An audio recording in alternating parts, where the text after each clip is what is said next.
भारत को जो मिला है वो हम में अमेरिका और चीन से भी आगे ले जा सकता है। आप कल्पना कीजिए, एक शांत बहती हुई नदी सतलुज।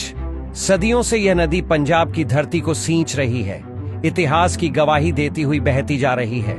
लेकिन हाल ही में इस नदी की रेत ने ऐसा राज खोला है जिसे जानकर न सिर्फ भारत बल्कि पूरी दुनिया चौंक गई। आईआईटी रोपार के कुछ रिसर्चर्स जो एक सामान्य सॉइल स्टडी के लिए सतलुज की रेत को एनालाइज कर रहे थे, लेकिन तभी उन्हें कुछ ऐसा मिला जो उन्होंने कभी सोचा भी नहीं था। एक ऐसा धातु, मेटल, जो दिखने में तो मामूली लगता है लेकिन जिसकी वैल्यू गोल्ड से भी ज्यादा है। नाम है टेंटलम। अब सवाल उठता है, आखिर ये टेंटलम है क्या, और क्यों अमेरिका जैसे देशों की नींद उड़ गई है जब उन्हें पता चला कि भारत ने इसे ढूंढ निकाला। टंटालम, एक ऐसा नाम जो शायद आपने कभी सुना भी नहीं होगा, लेकिन आने वाले वक्त में यही नाम हेडलाइंस में छाया रहेगा, क्योंकि ये कोई आम धातु नहीं, ये है भविष्य की जरूरत। इस मेटल की सबसे अनोखी बात है इसकी साइलेंस। ये ना घिसता है, ना टूटता है, ना किसी केमिकल से जल्दी रिएक्ट करता है। चाहे एसिड हो, एक्सट्रीम रेडिएशन या 3000 डिग्री सेल्सियस तक की हीट, टेंटलम की बॉडी में कोई हलचल नहीं होती, जैसे किसी योगी ने तपस्या में खुद को शांत कर लिया हो। मेडिकल वर्ल्ड में इसे बायोकम्पैटिबल मेटल माना जाता है, यानी अगर इसे इंसान के शरीर में लगाया जाए तो ना ये इन्फेक्शन देता है ना एलर्जी।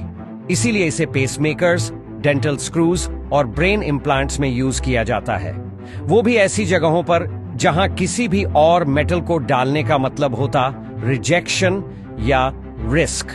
पर यह तो बस शुरुआत है।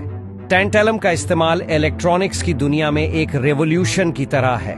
इसके बिना हाई परफॉर्मेंस कैपेसिटर्स बन ही नहीं सकते, और ये कैपेसिटर्स वो होते हैं जो आपके मोबाइल फोन, लैपटॉप और इवन स्पेसक्राफ्ट को चलाते हैं। एक छोटा सा एग्जांपल दीजिए, नासा के मार्स रोवर्स में जो इलेक्ट्रॉनिक सर्किट्स हैं वो टेंटलम कैपेसिटर्स पर ही चलते हैं।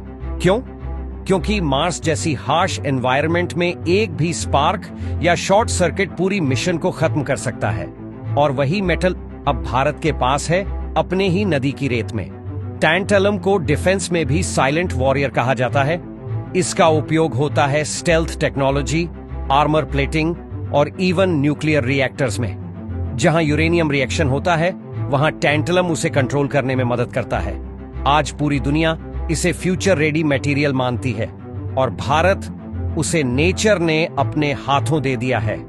जब आईआईटी रोपार के साइंटिस्ट्स ने सतलुज की रेत में यह डिस्कवरी की, तब शायद उन्हें भी अंदाजा नहीं था कि यह पूरी दुनिया की स्ट्रेटेजिक इक्वेशन को हिला सकती है।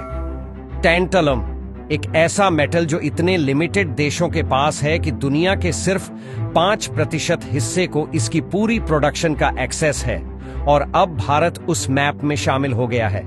जैसे ही इस खबर की पुष्टि हुई, ग्लोबल रेयर अर्थ मार्केट्स ने तुरंत रिस्पॉन्ड किया। एक्सपर्ट्स ने कहा, India has entered the game. अब तक रेयर अर्थ डिप्लोमेसी सिर्फ चीन के इशारों पर नाच रही थी। दुनिया के करीब 60% से ज्यादा क्रिटिकल मिनरल्स का प्रोडक्शन सिर्फ चीन में होता है। जब उसने एक्सपोर्ट रोक दिए, अमेरिका और यूरोप को अपने हाथ पैर फूलते देर नहीं लगी। अब भारत के पास एक मौका है, सिर्फ बाजार का हिस्सा बनने का नहीं, बल्कि उसकी दिशा तय करने का। भारत सरकार इसको लेकर काफी अलर्ट हो चुकी है। इंटरनल रिपोर्ट्स की माने तो इस मिनरल को स्ट्रेटेजिक मिनरल रिजर्व के रूप में टैग किया जा सकता है। इसका मतलब यह होगा कि इसकी माइनिंग और डिस्ट्रीब्यूशन टाइटली कंट्रोल्ड एजेंसीज जैसे BARC, DRDO और ISRO के जरिए होगा। पंजाब गवर्नमेंट ने भी geological survey of India GSI के साथ मिलकर इस जोन की साइंटिफिक मैपिंग शुरू कर दी है। अब पूरे सतलुज रिवर बेल्ट की स्कैनिंग की जा रही है, सिर्फ यही देखने के लिए कि कहीं और भी ऐसे डिपॉजिट्स हैं या नहीं। इंटरनेशनल एनालिस्ट्स अब इसे इंडियाज रेयर अर्थ मोमेंट कह रहे हैं, कुछ वैसा ही जैसा 20वीं सदी में ऑयल रिच देशों ने महसूस किया था। और दिलचस्प बात यह है कि यह सब हुआ एक एक्सीडेंटल डिस्कवरी के बाद। यह साबित करता है कि भारत की मिट्टी में सिर्फ हेरिटेज ही नहीं, पॉसिबिलिटी भी छुपी हुई है, बस उसे देखने की नजर चाहिए। अब चलिए सोचते हैं एक फ्यूचरिस्टिक विजन के साथ, मान लीजिए भारत ने इस टैंटैलम डिस्कवरी को सिस्टमैटिकली डेवलप किया, तो इसका इफेक्ट कहां कहां हो सकता है।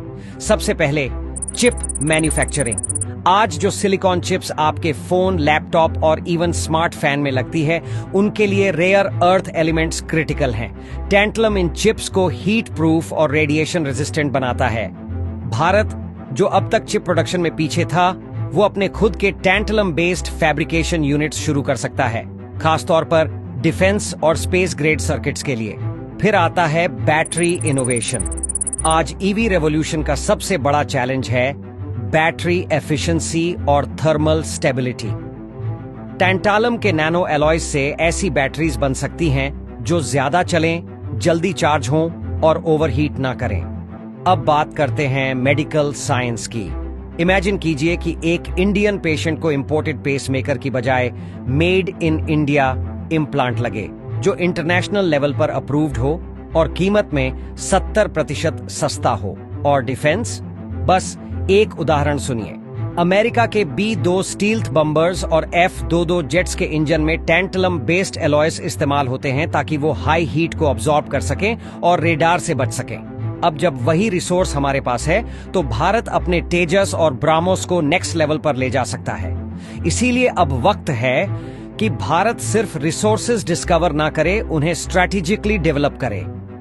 प्राइवेट सेक्टर को भी इसके लिए रेडी रहना होगा, क्योंकि आने वाले 5 से 7 सालों में ग्लोबल डिमांड इतनी बढ़ने वाली है कि जो देश तैयार नहीं होंगे वो पीछे छूट जाएंगे। ये डिस्कवरी हमारे सामने एक रोड मैप रखती है, एक ऐसा फ्यूचर जहां भारत न सिर्फ एक कंज्यूमर होगा, बल्कि इनोवेशन एक्सपोर्टर भी।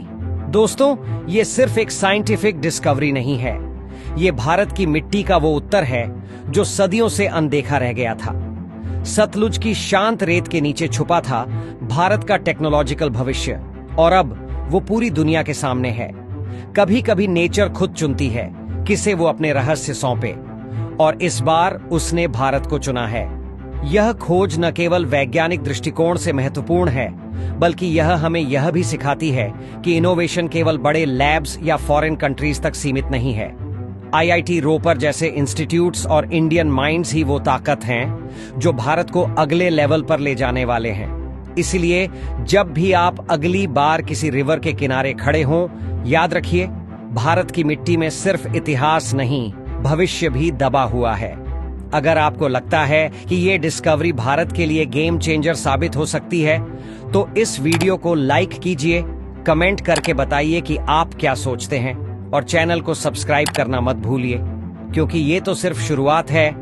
आगे आने वाला समय शायद पूरी दुनिया को यह कहने पर मजबूर कर दे, भारत ने फिर कर दिखाया। जय हिंद, जय भारत।